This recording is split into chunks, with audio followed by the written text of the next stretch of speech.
મિત્રો સ્વાગત છે તમારો આજના ફરી એક નવા વિડીયોમાં। તો આજે આપણે વિડીયોમાં વાત કરશું ગુજરાત રાજ્યમાં આંગણવાડી બહેનો માટે ગુજરાત હાઈકોર્ટે એક મહત્વનો ચુકાદો આપ્યો છે, જેમાં પગાર બાબતે ચુકાદો આપવામાં આવ્યો છે। જેમાં આંગણવાડી કાર્યકર બહેનો છે તેમને હવે 24,800 પગાર આપવામાં આવશે, તેમજ જે વર્કર બહેનો છે તેમને 20,300 રૂપિયા પગાર આપવામાં આવશે। અને જે તો મિત્રો આપણે જે આંગણવાડી બહેનો માટે હાઈકોર્ટનો જે ચુકાદો આવ્યો છે તેની આપણે આગળ વિગતે આ વિડીયોમાં વાત કરવાના છીએ। તો દર્શક મિત્રો વિડીયોને અંત સુધી જોતા રહેજો અને ચેનલમાં નવા હો તો ચેનલને સબસ્ક્રાઇબ કરી લેજો, જેથી અમે આવી ગુજરાત સરકારની ભરતી રિલેટેડ તેમજ ગુજરાત સરકારની નવી યોજનાઓ રિલેટેડ તેમજ ગુજરાત સરકારની નવી માહિતી તેમજ અપડેટ રિલેટેડ વિડીયો બનાવી અને આ ચેનલ ઉપર અમે પોસ્ટ કરીએ છીએ, તો જેની નોટિફિકેશન તમને મળતી રહે। તો ચલો દર્શક મિત્રો આપણે વિડીયોની શરૂઆત કરીએ। તો દર્શક મિત્રો તમે સ્ક્રીનમાં જોઈ શકો છો, કામદારોના હિતમાં હાઈકોર્ટનો એક મોટો હુકમ કરવામાં આવ્યો છે, જેમાં આંગણવાડી વર્કરની બહેનો માટે 24,800 વેતન ચૂકવવા માટે ગુજરાત હાઈકોર્ટે આદેશ કરેલો છે ગુજરાત સરકારને।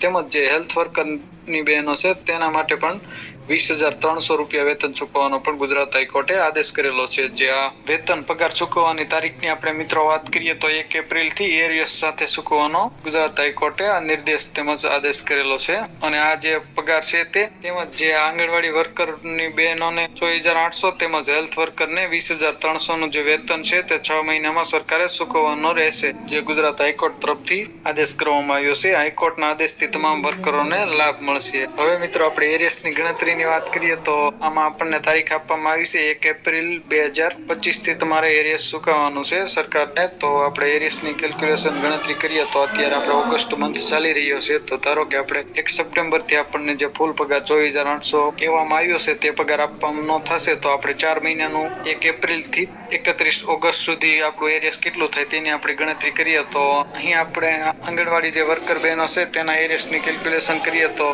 24,800 પગાર જે ચૂકવવાનો છે 1 સપ્ટેમ્બર થી આપણે ધારી લઈએ તો રાઉન્ડ ફિગર આપણે 25,000 લઈએ તો 4 મહિનાનો જે એરિયસ છે તેની આપણે ગણતરી કરીએ તો હાલ જે આંગણવાડી વર્કર બહેનો છે તેને 10,000 પગાર આપવામાં આવે છે, પરંતુ જે હાઈકોર્ટના નિર્દેશ અને આદેશ પ્રમાણે 1 એપ્રિલ 2025 થી 24,800 જે પગાર આપવાનો આદેશ કર્યો છે, તો દર મહિને તેને 15,000 આપણે રાઉન્ડ ફિગર ગણીએ તો ઓછા આપવામાં આવે છે। તો 4 મહિનાના 1560 એટલે કે 60,000 તમને એરિયસ મળવા પાત્ર છે, પરંતુ અહીંયા 25,000 પૂરા ન હોવાથી તેમાંથી આપણે 200 રૂપિયા બાદ કરવાના રહેશે, એટલે 800 રૂપિયા તમારે બાદ થઈ જશે આ 60,000 નું જે એરિયસ છે તેમાંથી। તો તમને 59,200 રૂપિયા એરિયસ મળવા પાત્ર છે, જે આંગણવાડી વર્કરની બહેનો છે તેનું આપણે એરિયસની કેલ્ક્યુલેશન કરી। તો મિત્રો તમે આ રીતે પણ તમારો જે એરિયસ થતું હોય તે કેલ્ક્યુલેશન કરી શકો છો। આશા રાખો આ વિડીયો તમને પસંદ આવ્યો છે। વિડીયો પસંદ આવ્યો તો વિડીયોને લાઈક, શેર અને ચેનલને સબસ્ક્રાઇબ કરવાનું ભૂલતા નહીં। તમારા કોઈ પ્રશ્ન હોય તો અમને ચોક્કસ કમેન્ટ કરીને જણાવજો, અમે તમારા પ્રશ્નનો રિપ્લાય આપીશું અને ફરી એક નવા ટોપિકમાં નવા વિડીયો સાથે મળશું। ત્યાં સુધી જય હિન્દ, વંદે માતરમ।